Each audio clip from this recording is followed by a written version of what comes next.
mas quero lembrar do que me pode dar esperança. Lamentações 3, 21. Podemos aplicar este princípio geral a vários casos. Antes de tudo, ao crente que está em profunda dificuldade. Esta não é uma posição incomum para um herdeiro da glória. O cristão raramente está à vontade. O crente em Jesus Cristo herda o reino através de muita tribulação. Se você gentilmente voltar ao capítulo que contém nesse texto, observará uma lista de assuntos que a lembrança trouxe à mente do profeta Jeremias e que lhe rendeu consolo.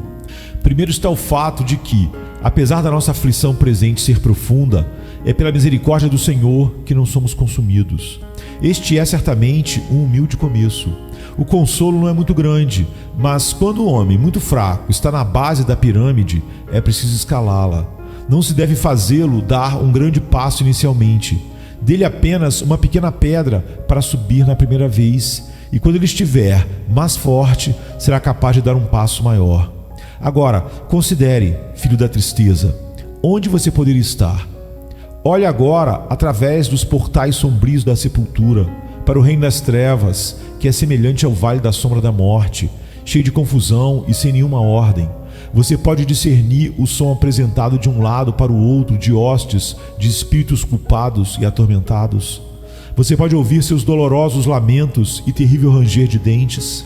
Podem seus ouvidos suportar o tinir de suas correntes, ou podem seus olhos ver a fúria das chamas?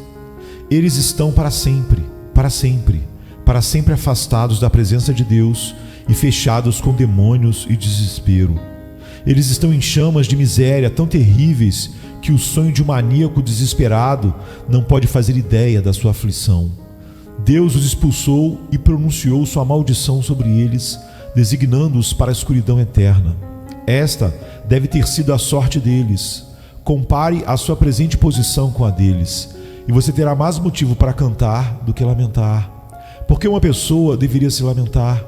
Você já viu aquelas masmorras sujas de Veneza que estão abaixo da marca da água do canal, onde, depois de passar por passagens estreitas, escuras e sufocantes, você pode se infiltrar em pequenas celas nas quais um homem mal consegue ficar em pé, onde nenhum raio da luz do sol já entrou desde que a fundação dos palácios foram lançadas?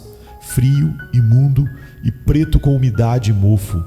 O berçário em forma de febre e morada da morte. Todavia, aqueles locais eram um luxo para se habitar se comparados ao eterno fogo do inferno. Seria um excesso de luxo para os espíritos perdidos se eles pudessem deitar ali com musgo crescendo nas pálpebras, no silêncio solitário, caso eles pudessem escapar por um curto período de tempo de uma consciência culpada e da ira de Deus. Amigo, você não está nessa masmorra, nem ainda no inferno. Portanto, crie coragem e diga: a bondade do Senhor é a razão de não sermos consumidos. As suas misericórdias não têm fim. Pode ser um pouco de conforto, mas então, se esta chama der um pouco de calor, poderá levar a algo melhor. Quando você está acendendo o fogo de sua casa, diante do qual espera sentar-se confortavelmente, não espera primeiro acender os pedaços de carvão, mas acende primeiro um pouco de combustível mais leve, e logo o material mais sólido produz um grande brilho. Assim, esta ideia, que lhe pode parecer tão pequena, pode ser o acendimento de um fogo celestial de conforto para você, que agora está tremendo em sua dor. Algo melhor nos aguarda, pois Jeremias nos lembra da existência de algumas misericórdias que, de alguma forma, ainda continuam. As suas misericórdias não têm fim, renovam-se cada manhã. Grande é a tua fidelidade. Você é muito pobre e quer riqueza. Isto é muito difícil, mas você tem boa saúde. Vá até o hospital, peça permissão para presenciar o trabalho feito na sala de operação. Sente-se num lado e ouça a história de dor e fadiga. Certamente você deixará o hospital sentindo algo como: agradeço a Deus pelo fato de eu, com toda a minha pobreza, não ter doença de que me queixar e, portanto, vou cantar as misericórdias das quais desfruto. Você está doente e arrastou seu corpo cansado a esta casa nesta manhã? Então eu o convido a me acompanhar naqueles porões escuros e sótãos miseráveis, onde a pobreza avança na obscuridade impiedosa e miserável no coração desta grande cidade.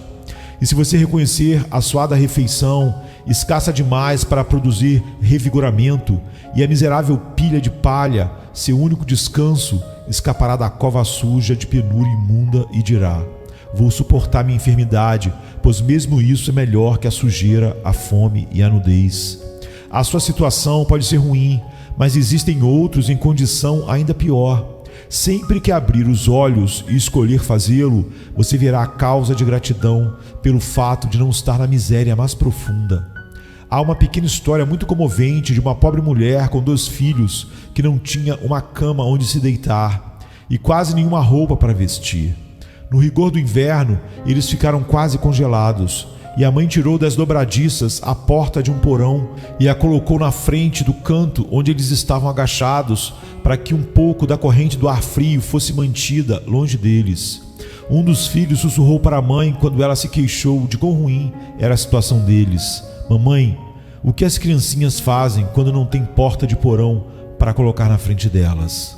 Mesmo lá, você vê o pequeno coração encontrando causa de gratidão. E nós, se formos levados ao nosso pior extremo, ainda vamos honrar e agradecer a Deus, pois sua compaixão não falha, mas se renova a cada manhã. Isto novamente não é um passo muito grande, mas ainda está um pouco mais adiante do que o outro, e o mais fraco pode facilmente alcançá-lo. O capítulo nos oferece uma terceira fonte de consolação. Digo a mim mesmo: a minha herança é o Senhor, portanto, esperarei nele. Você perdeu muito, cristão, mas não perdeu sua herança. Seu Deus é o seu tudo. Portanto, se você perdeu tudo menos Deus, então restou-lhe tudo, pois Deus é tudo. O texto não diz que Deus é parte da nossa herança, mas a herança toda do nosso espírito. Nele temos todas as riquezas do nosso coração concentradas. Como podemos ficar de luto visto que o nosso Pai vive? Como podemos ser roubados se a nossa riqueza está no céu? É dia e o sol está brilhando intensamente, e eu tenho uma vela acesa, mas algumas apagaram. Vou me sentar e chorar porque minha vela se apagou? Não enquanto o sol brilhar. Se Deus é a minha herança, se eu perder um pouco de conforto terreno, não vou me queixar, porque o conforto celestial permanece. Um de nossos reis, de temperamento arrogante, teve uma desavença com os cidadãos de Londres e pensou em assustá-los com uma ameaça terrível que intimidava os espíritos dos burgueses ousados, pois se eles não se importassem com o que pretendia, ele removeria sua corte de Westminster. Então o valente prefeito de Londres pediu para perguntar se Sua Majestade pretendia levar o Tâmisa embora, porque enquanto o rio permanecesse, Sua Majestade poderia levar a si mesmo para onde quisesse. Mesmo assim, o mundo nos alerta: você não pode aguentar, não pode se alegrar, esse problema virá e essa adversidade acontecerá. E nós respondemos que, enquanto vocês não puderem levar nosso Senhor, não vamos nos queixar. Filósofos, disse o sábio, podem dançar sem música, e na verdade os crentes em Deus podem se regozijar mesmo quando os confortos exteriores lhes falham. Quem bebe da garrafa como filho da escrava pode ter de reclamar de sede, mas quem mora no poço, como Isaque, o filho segundo a promessa, nunca conhecerá a falta. Deus nos concede graça, então, para nos alegrarmos em nossa mais profunda angústia, porque o Senhor é nossa possessão segura, nossa herança perpétua de alegria. Avançamos agora a algum degrau de esperança, mas existem outros passos a dar. O profeta nos lembra então de outro canal de conforto, a saber, que Deus é sempre bom para todos os que o buscam. Bom é o Senhor para os que esperam nele, para quem o busca. Que nunca se bata com tanta força, mas, se conseguirmos manter a postura celestial de oração, tenha certeza de que ainda se passará de golpes para beijos. Quando um mendigo quer uma esmola e está muito necessitado, se ele vê outro mendigo à porta de algum grande homem, observe enquanto o outro bate, e quando a porta é aberta e o homem é liberalmente recebido e generosamente ajudado, o que estava observando bate, por sua vez, com mais ousadia. Minha alma, você está muito triste e abatida esta manhã? O Senhor é bom para quem o busca. Milhares têm vindo à sua porta, mas ninguém teve motivo para se queixar de uma fria recepção, pois em cada caso ele encheu o faminto com boas coisas. Portanto, minha alma, vá corajosamente e bata, pois ele dá liberalmente e não repreende. Em todos os estados de dúvida ou de dificuldade, a oração é uma fonte disponível. John Bunyan nos conta que, quando a cidade de Mosul foi sitiada, era o rigor do inverno e as estradas estavam muito ruins, mas mesmo assim a oração podia viajar com eles. E eu me aventuro a afirmar que, se todas as estradas terrenas fossem tão ruins que não pudessem ser transitadas, e se Mosul fosse tão cercada que não houvesse uma brecha pela qual pudéssemos romper o caminho para chegarmos ao rei, ainda assim a estrada superior sempre estaria aberta. Nenhum inimigo pode obstruí-la, nenhum navio pode bloquear o caminho entre nossa alma e o refúgio do propiciatório. O navio da oração pode navegar através de todas as tentações, dúvidas e temores, direto para o trono de Deus. E embora ele possa estar preso apenas com mágoas, gemidos e suspiros, voltará carregado com riquezas de bênçãos. Então há esperança, cristão, pois você tem permissão para orar. Como dizem os versos, o propiciatório ainda está aberto. Vamos aqui, nossa alma refugiar. Estamos entrando em águas mais profundas de felicidade. Vamos dar outro passo e dessa vez ganhar consolação ainda maior, partindo do fato de que é bom ser afligido. Bom é para o homem suportar o jugo da sua juventude. Uma criança precisa ser persuadida para tomar seu remédio. Ela pode estar muito doente e a mãe pode garantir que o remédio irá curá-la. Mas a criança diz: não, é muito amargo, não posso tomá-lo. Mas os homens não precisam ser persuadidos dessa forma. O amargo não é nada para eles. Eles pensam na saúde que o remédio trará e o tomam num gole, sem se retrair. Mas se fôssemos criancinhas e não nos lembrassem do benefício que a aflição produz, poderíamos chorar e murmurar. Mas se formos homens em Cristo e tivermos aprendido que Deus faz com que todas as coisas concorram para o bem daqueles que o amam, tomaremos o cálice com alegria e disposição, bendizendo a Deus por isso. Porque eu deveria temer descer o poço da aflição se Ele me leva à mina de ouro da experiência espiritual? Porque eu deveria chorar convulsivamente se o sol da minha prosperidade se põe, se nas trevas da minha adversidade serei mais capaz de contar as estrelas de promessas com as quais meu Deus fiel teve o prazer de adornar o céu? Vai tu, ó sol, porque em tua ausência veremos 10 milhares de sóis. E quando tua ofuscante luz se for, veremos mundos no escuro que ficaram escondidos de nós por tua luz. Muitas promessas são escritas com tinta invisível, as quais não se pode ler até que o fogo da aflição revele os caracteres. Foi bom eu ter sido castigado para que pudesse aprender os teus decretos. Amados, Israel entrou pobre no Egito, mas saiu de lá com joias de prata e ouro. Eles trabalharam, é verdade, nos fornos de tijolos e sofreram amarga escravidão, mas a tudo superaram, saíram enriquecidos por todas as suas tribulações. Certa criança tinha um pequeno jardim no qual plantou muitas flores, que contudo nunca cresciam. Ela as organizou terna e cuidadosamente, porém elas não vingavam. A criança plantou sementes e elas brotaram, mas logo murcharam. Por isso foi até o jardineiro de seu pai, que ao olhar para o jardim disse: vou fazer um belo jardim onde possa crescer o que você quiser. O jardineiro pegou uma picareta e, quando a criança viu, temeu por seu pequeno jardim. Ele golpeou a ferramenta no chão e começou a fazer a terra tremer e agitar, porque sua picareta havia batido na borda de uma pedra enorme que estava por baixo de quase todo o pequeno terreno. Todas as pequenas flores foram tiradas dos seus lugares e o jardim ficou inútil durante uma temporada. A criança chorou muito. Ele lhe dissera que faria um jardim ainda melhor, e o fez, porque ao remover aquela pedra que impedia todas as plantas de lançarem raízes, logo ele encheu o terreno de flores que viveram e floresceram.